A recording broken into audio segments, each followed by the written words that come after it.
Selamat datang kembali, salam sehat semuanya. Kali ini saya akan mengajak kalian untuk menelusuri industri peternakan China yang luar biasa, mulai dari beternak hewan yang dianggap menjijikan, terus hewan yang hampir punah gak jadi punah akibat peternakan jeniusnya, dan yang luar biasa peternakan kelinci lepas liar di gurun, yang mengubah gurun jadi subur. Seperti apa peternakan di Cina ini? Mari kita telusuri bersama.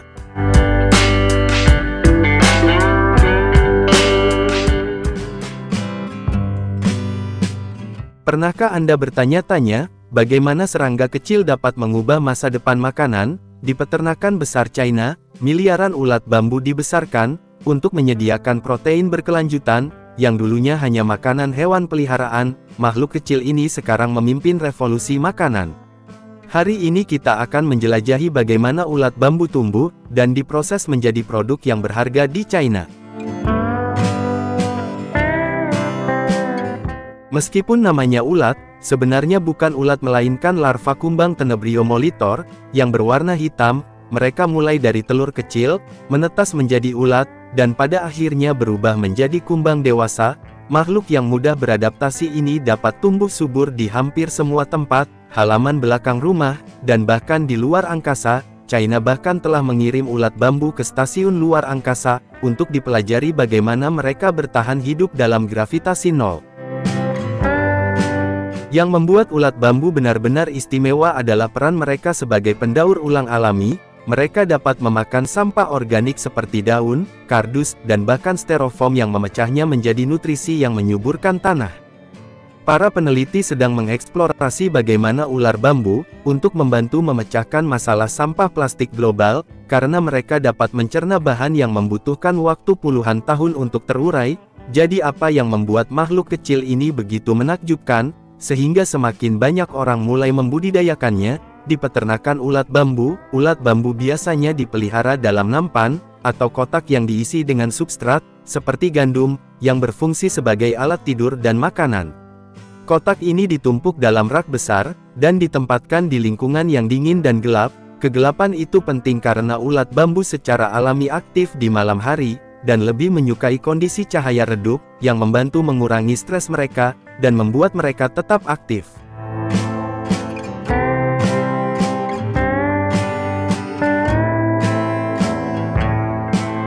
Ulat bambu mudah diberi makan, mereka biasanya memakan biji-bijian, tanaman, dan bahan yang membusuk, tetapi mereka juga dapat tumbuh subur dengan pola makan yang sederhana. Ini berarti mereka tidak membutuhkan banyak perawatan khusus. Ulat bambu membutuhkan lingkungan yang hangat dan kering, untuk berkembang biak secara efektif. Untuk membiakkan ulat bambu dan mendapatkan larva yang kita butuhkan, penting untuk menyediakan substrat seperti dedak gandum, atau gandum bagi mereka untuk bertelur setelah kawin. Kumbang betina yang mulai tumbuh gelap bertelur 70 hingga 100 butir, di tempat yang gelap dan lembab dengan banyak makanan. Telur-telur ini menetas menjadi larva ulat bambu berwarna putih krim. Larva tumbuh menjadi sekitar setengah inci hingga 1 inci panjang tergantung pada usia mereka. Petani biasanya memberi makan larva ulat bambu dengan menaburkan makanan ke dalam nampan mereka. Frekuensi pemberian makan tergantung pada jumlah larva, tetapi umumnya makanan ditambahkan setiap hari, atau setiap 2 hingga 3 hari, untuk memastikan larva selalu memiliki cukup nutrisi. Biasanya larva ulat bambu akan memakan semua makanan di nampan, tetapi seiring waktu jika tidak ada cukup makanan segar, atau jika tidak ada perubahan, beberapa larva mungkin meninggalkan sedikit sisa makanan. Oleh karena itu beternak memeriksa secara teratur, dan mengganti makanan untuk memastikan kualitas, dan kebersihan lingkungan peternakan. Setelah sekitar 2 hingga 3 bulan, peternakan larva ulat bambu dapat mencapai ukuran yang cukup untuk dipanen. Ulat bambu meskipun kecil sangat bermanfaat, dan merupakan tambahan yang bagus untuk setiap peternakan. Ulat bambu adalah sumber makanan yang sangat baik bagi banyak hewan, itulah sebabnya mereka sangat disukai oleh pemilik burung, dan reptil.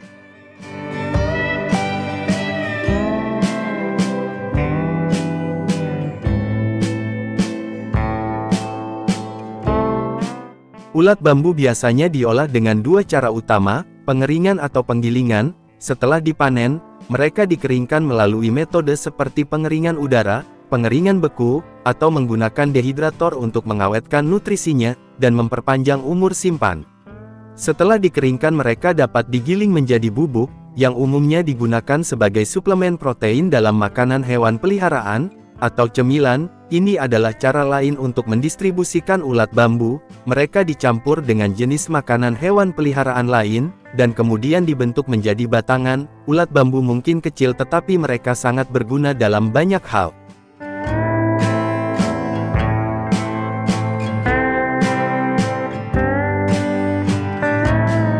Pernahkah Anda melihat hewan seperti ini? Badannya menyerupai buaya namun ini bukan buaya, ini adalah salamander. China adalah rumah bagi spesies salamander terbesar di dunia. Salamander raksasa Cina, termasuk hewan purba yang hampir tidak berubah selama jutaan tahun, karena nilainya yang tinggi dalam pengobatan tradisional, dan makanan lezat. Peternak telah mengembangkan teknik pengembangbiakan khusus, untuk membesarkan mereka dalam skala besar, tetapi tidak sesederhana memelihara ikan, atau ayam. Amfibi ini memiliki kebutuhan unik, membuat proses peternakan mereka menantang dan menarik.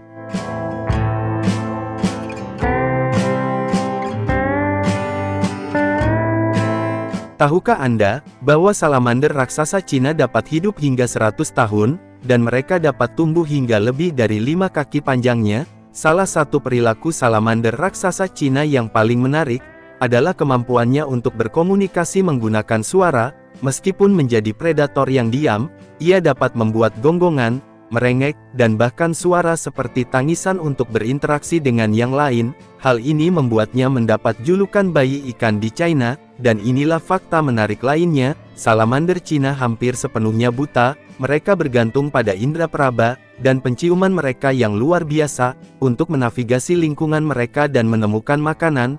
Bukankah itu menakjubkan? Salamander jantan mengambil peran pengasuhan sarang tempat betina bertelur. Ia menjaga mereka selama 5 hingga 6 bulan, yang terinfeksi untuk melindungi.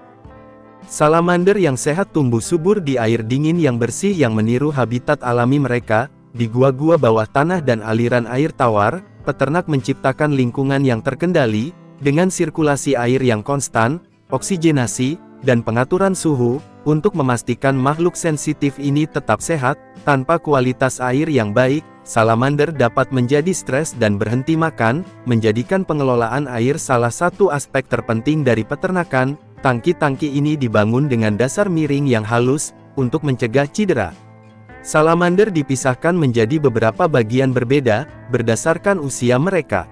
Ukuran pembiakan salamander adalah salah satu tahap paling rumit dalam peternakan. Selama musim kawin, petani dengan hati-hati mengatur suhu, dan kondisi air, untuk merangsang perkawinan. Salamander betina bertelur di celah-celah tersembunyi, dan peternak mengumpulkan dan mengerami mereka dalam tangki khusus, untuk memastikan tingkat kelangsungan hidup yang tinggi. Larva kecil menetas, dan menghabiskan minggu-minggu awal mereka, di bawah perawatan konstan sebelum dipindahkan ke kandang yang lebih besar.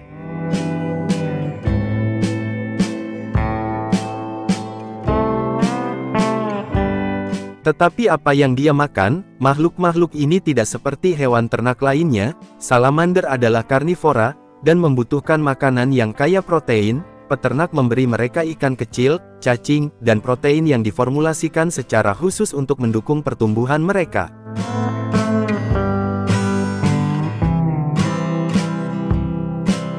Alam liar amfibi ini tumbuh lambat, tetapi di peternakan dengan kondisi optimal, mereka dapat mencapai ukuran pasar jauh lebih cepat, terkadang hanya dalam beberapa tahun.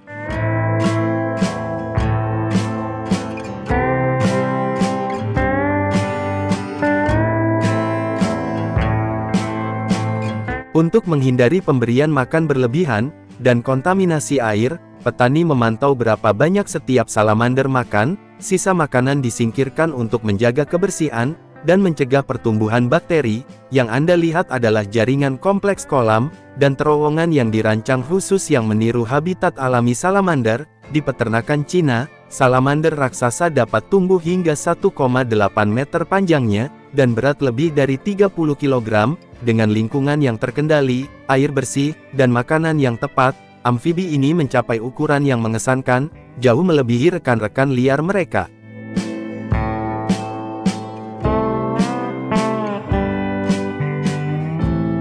Begitu salamander mencapai ukuran pasar, mereka dipanen dan dijual di restoran, pasar rakyat, tempat pembuatan obat tradisional, atau program konservasi. Di Cina daging salamander, terutama dari salamander raksasa adalah termasuk makanan lezat yang langka, dan mahal, dan salamander juga dihargai dalam pengobatan tradisional selama berabad-abad, diyakini dapat meningkatkan kesehatan, meningkatkan kekebalan.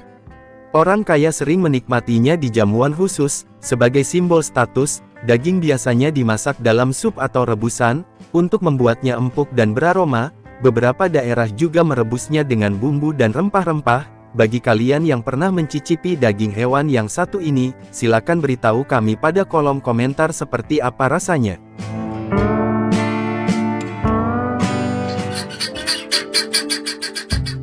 Kali ini kita akan menjelajahi peternakan ayam mutiara langka di Cina. Pastikan Anda menonton video ini sampai akhir, karena saya memiliki sesuatu yang luar biasa untuk diungkapkan kepada Anda.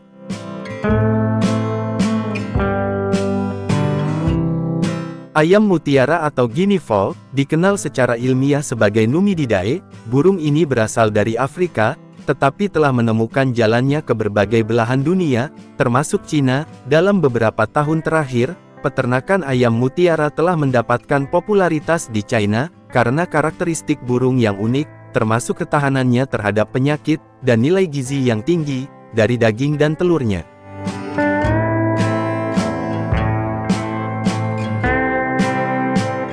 Ayam mutiara diperkenalkan ke China beberapa dekade lalu, awalnya sebagai burung hias karena penampilannya yang khas, ditandai dengan bulu abu-abu berbintik, dan kepala seperti memakai helm. Namun ketika manfaatnya menjadi lebih jelas, mereka beralih dari burung hias menjadi ternak yang berharga.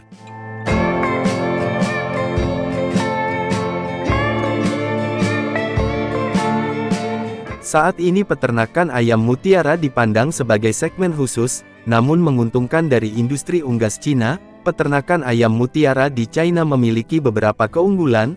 Ayam mutiara dikenal karena ketahanannya terhadap berbagai penyakit, yang umumnya menyerang unggas lain, seperti ayam atau bebek. Hal ini menjadikan mereka pilihan yang menarik bagi peternak, terutama di wilayah di mana wabah penyakit dapat menjadi masalah besar. Mereka memerlukan perawatan hewan yang lebih sedikit, mengurangi biaya yang terkait dengan pengobatan, dan perawatan pemeliharaan rendah. Ayam-ayam ini relatif mudah dipelihara, membutuhkan perawatan yang kurang intensif, dibandingkan dengan unggas lainnya. Mereka adalah pemakan yang sangat baik, dan dapat berkembang biak dengan makanan yang dilengkapi, dengan serangga, gulma, dan biji-bijian, yang mengurangi biaya pakan. Kemampuan mereka untuk mencari makan sendiri dalam kondisi bebas, membuat mereka ideal untuk praktik peternakan berkelanjutan. Nilai gizi daging ayam mutiara lebih ramping, dan lebih tinggi protein, dibandingkan dengan ayam biasa, menjadikannya pilihan populer, di kalangan konsumen yang sadar kesehatan. Telur mereka meskipun lebih kecil, namun lebih kaya rasa, dan mengandung lebih banyak nutrisi, seperti vitamin A dan protein.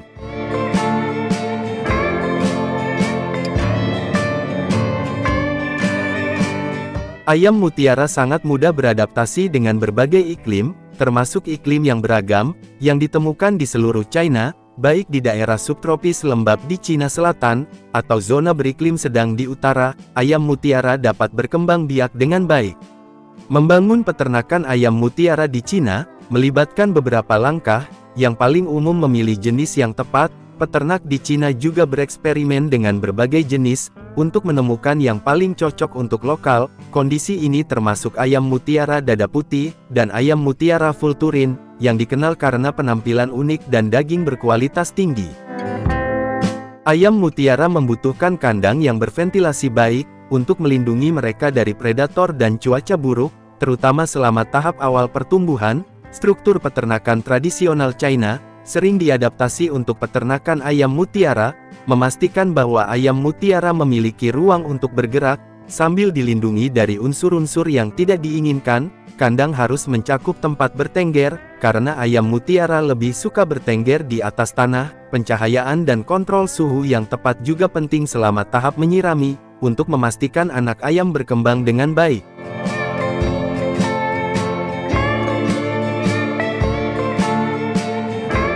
Mengerami dan membesarkan anak ayam mutiara adalah periode yang sangat penting untuk kelangsungan hidup anak ayam mutiara. Para peternak telah mengadopsi teknik mengerami tradisional dan modern, menggunakan lingkungan yang terkendali untuk memberikan kehangatan dan perlindungan yang diperlukan selama beberapa minggu pertama kehidupan. Anak ayam mutiara biasanya disimpan di kandang yang dihangatkan, dengan alas tidur yang lembut, dan diberi pakan awal berprotein tinggi, untuk meningkatkan pertumbuhan yang baik. Ayam mutiara adalah omnivora dan pemburu yang sangat baik. Di China mereka sering dibesarkan dalam kondisi bebas, di mana mereka dapat melengkapi makanan mereka dengan serangga dan tanaman hijau. Ini mengurangi biaya pakan, dan berkontribusi pada kualitas daging yang tinggi. Peternak biasanya menyediakan makanan seimbang berupa biji-bijian, seperti jagung, dan biji-bijian lain, yang dikombinasikan dengan pakan unggas komersial, untuk memastikan bahwa ayam mutiara menerima semua nutrisi yang diperlukan.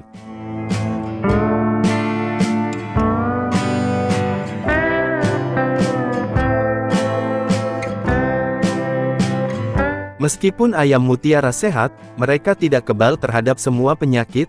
Masalah umum termasuk infeksi parasit dan penyakit pernapasan, yang dapat dikurangi melalui kebersihan dan vaksinasi yang tepat. Peternak China sering menggunakan pengobatan tradisional dan praktik kedokteran hewan modern, untuk menjaga kesehatan kawanan mereka, memastikan tingkat kelangsungan hidup yang tinggi, dan produksi berkualitas. Pembiakan ayam mutiara relatif mudah, tetapi membutuhkan perencanaan yang cermat, untuk memastikan kesuburan dan tingkat penetasan yang baik.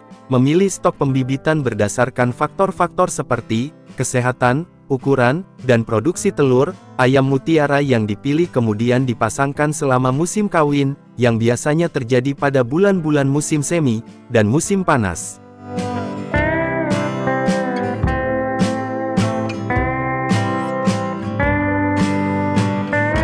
Telur ayam mutiara dikumpulkan setiap hari untuk memastikan kesegaran, dan mencegah kerusakan. Di China, baik menggunakan ayam yang mengerami atau menggunakan inkubator dipraktikkan. Inkubasi buatan lebih disukai untuk operasi yang lebih besar, di mana telur diinkubasi selama 26 hingga 28 hari, pada suhu dan tingkat kelembaban yang terkontrol, untuk memastikan keberhasilan penetasan. Setelah menetas, anak ayam mutiara disimpan di kandang khusus, di mana mereka menerima kehangatan perawatan, dan nutrisi yang diperlukan untuk tahap awal pertumbuhan. Periode pengeraman biasanya berlangsung selama 4 hingga 6 minggu, setelah itu anak ayam mutiara dipindahkan untuk tumbuh di kandang, atau dibiarkan bebas. Peternakan ayam mutiara di China menawarkan berbagai peluang pemasaran. Daging ayam mutiara dipasarkan sebagai produk premium, karena teksturnya yang ramping, dan rasanya yang kaya. Daging ini sangat populer di daerah perkotaan, di mana konsumen bersedia membayar lebih untuk daging ayam mutiara. Spesies daging ini sering dijual di pasar khusus, restoran kelas atas, dan pedagang kaki lima yang melayani pengunjung yang sadar kesehatan.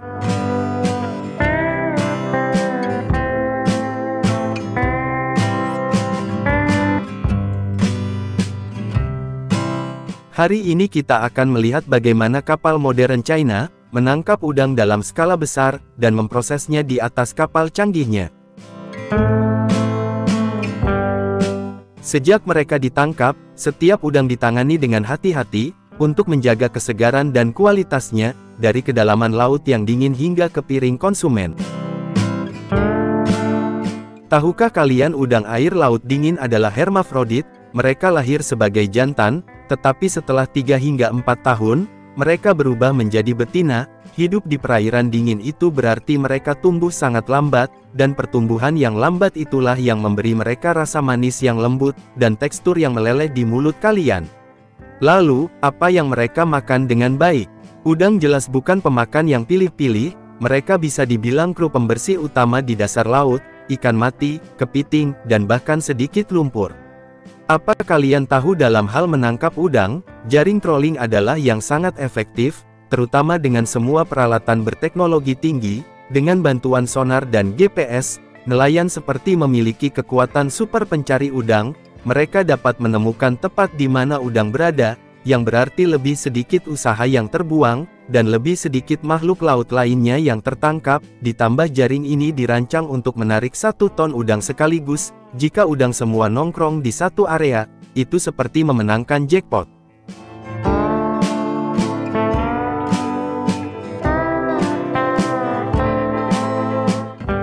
Udang yang menarik ini hidup selama hampir 1 dekade, tapi paling sering dipanen sekitar tahun ke-6, ketika mereka mencapai panjang 8 hingga 10 cm.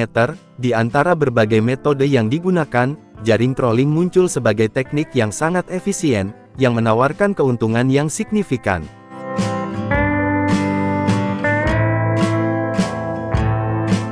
Setelah udang dibawa ke atas kapal, mereka melalui tahap pemrosesan yang cermat, untuk menjaga kualitas dan kesegarannya. Pertama-tama mereka disortir berdasarkan ukuran, jenis, dan kualitas. Bahan yang tidak diinginkan seperti cangkang, rumput laut, atau sampah laut lainnya dibuang.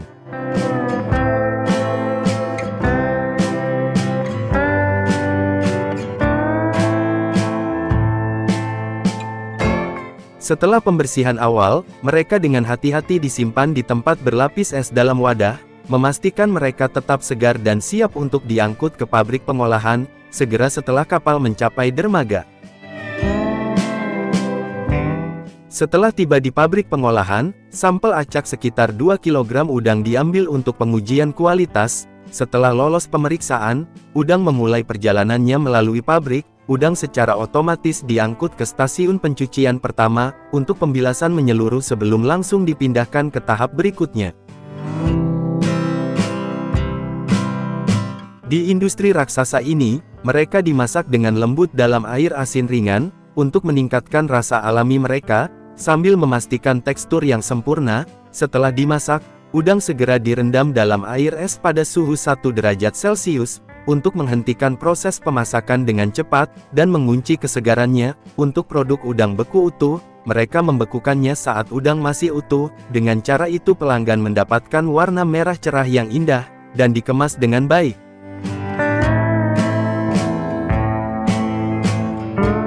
Selain produk udang beku utuh, industri ini juga menyiapkan produk udang lainnya.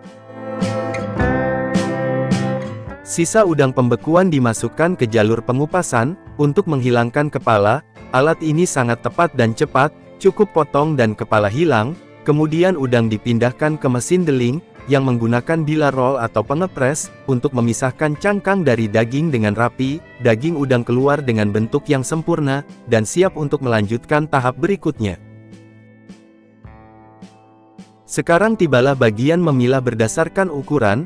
Mereka punya pemilah otomatis canggih yang bekerja dengan baik, tetapi terkadang tetap butuh pengawasan manusia untuk melakukannya dengan benar. Disinilah tim bermata elang bertugas memeriksa setiap udang, untuk mencari apapun yang mungkin terlewatkan oleh mesin. Setelah udang dikupas dan diperiksa secara menyeluruh, maka dicuci dengan air es hanya untuk memastikan pembilasan yang baik, untuk membersihkan dari apapun yang mungkin tersisa. Kemudian udang yang berharga langsung masuk ke dalam ruang pembekuan yang kuat, dan menjaga udang tetap segar. Sekarang kita sampai pada tahap akhir pengemasan. Pertama, udang yang diglasir sempurna itu melakukan perjalanan cepat, melalui mesin penimbang otomatis, untuk memastikan setiap kemasan mendapatkan jumlah yang tepat tanpa kecurangan. Pada mesin pengemasan otomatis udang dikemas dengan baik dan rapat menggunakan tas khusus. Kemudian mereka dengan hati-hati menumpuk tas tersebut ke dalam karton yang siap dipacking.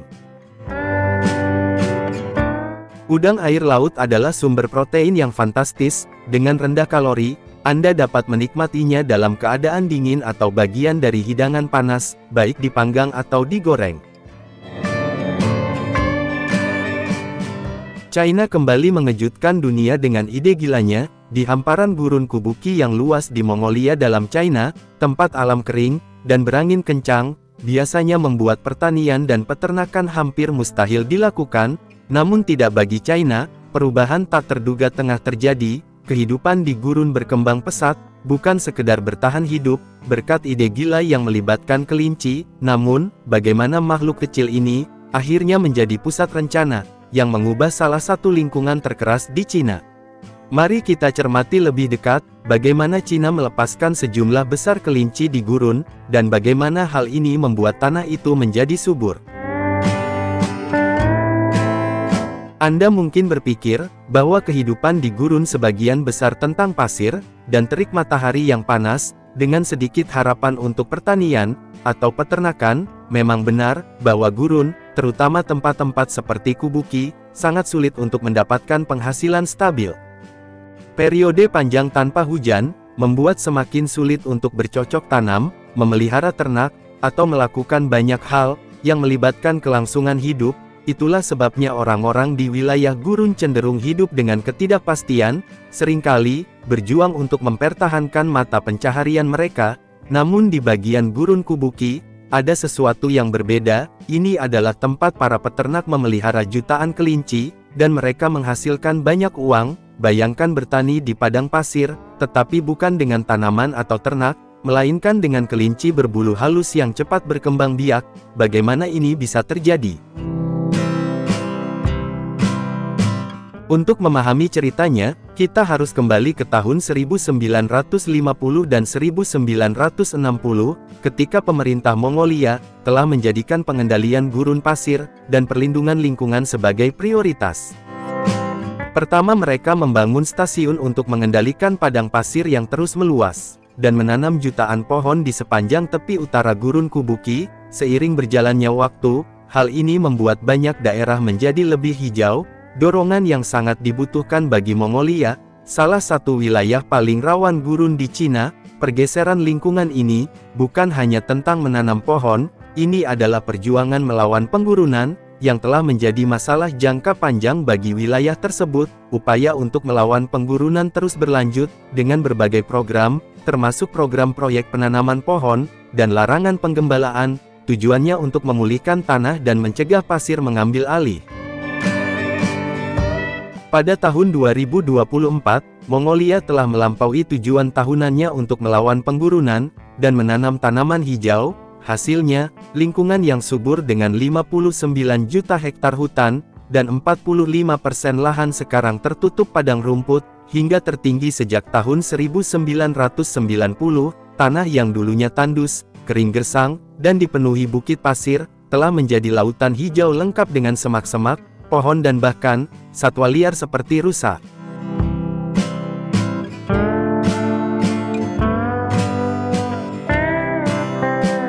Beternak kelinci di padang pasir, tidak semudah melepaskan sekelompok kelinci, dan berharap mereka akan memperbaiki tanah.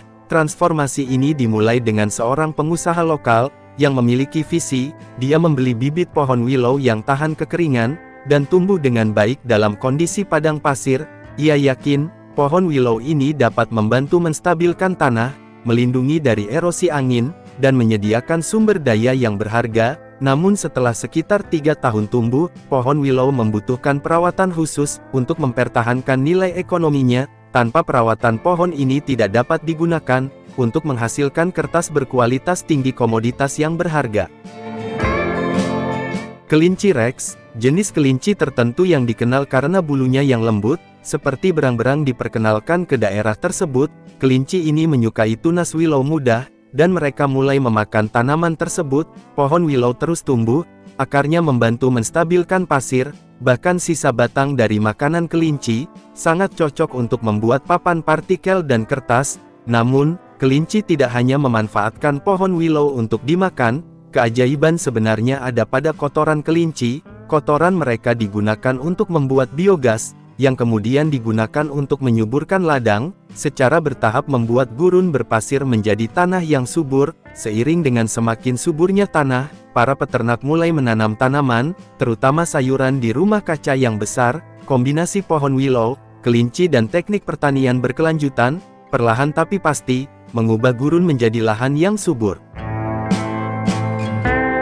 Bukan hanya kelinci yang membuat tanah menjadi subur, iklim kering gurun Kubuki sangat cocok untuk kelinci-kelinci ini yang sangat tahan kekeringan. Kebiasaan pencernaan mereka juga memainkan peran penting. Mereka memakan rumput, tetapi meninggalkan biji yang tidak tercerna, dan nantinya akan tumbuh menjadi tanaman baru. Lebih banyak rumput berarti lebih sedikit pasir, dan siklus ini terus berlanjut. Alam bekerja dibantu oleh kelinci. Selama dekade berikutnya, seorang pengusaha lokal menyewa hampir 100 doser besar untuk meratakan bukit pasir, menimbun jurang, dan mempersiapkan lahan untuk menanam pohon willow. Pada saat yang sama, ia mengajak para peternak dan penggembala lokal untuk mengembangbiakan kelinci Rex. Investasi jangka panjang ini membuahkan hasil. Pada tahun 2017, lebih dari 3 juta hektar pohon willow telah ditanam, dan lebih dari 2.000 kelinci Rex dibesarkan di daerah tersebut, menghasilkan lebih dari 3 juta kelinci setiap tahunnya. Para peternak yang dulunya hidup dalam kemiskinan, kini memperoleh penghasilan yang besar, antara 112 juta yuan dan 115 juta yuan per tahun, jauh dari kehidupan subsisten yang pernah mereka alami. Pada titik ini, manfaat beternak kelinci di gurun tidak dapat disangkal.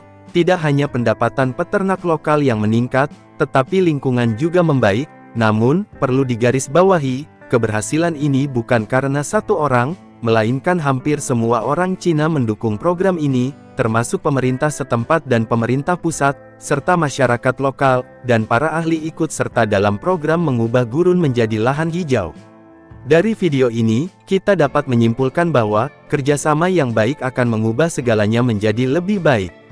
Terima kasih telah menonton, jangan lupa untuk subscribe pada channel ini, agar kalian mendapatkan notifikasi video menarik lainnya. Sampai jumpa di video berikutnya.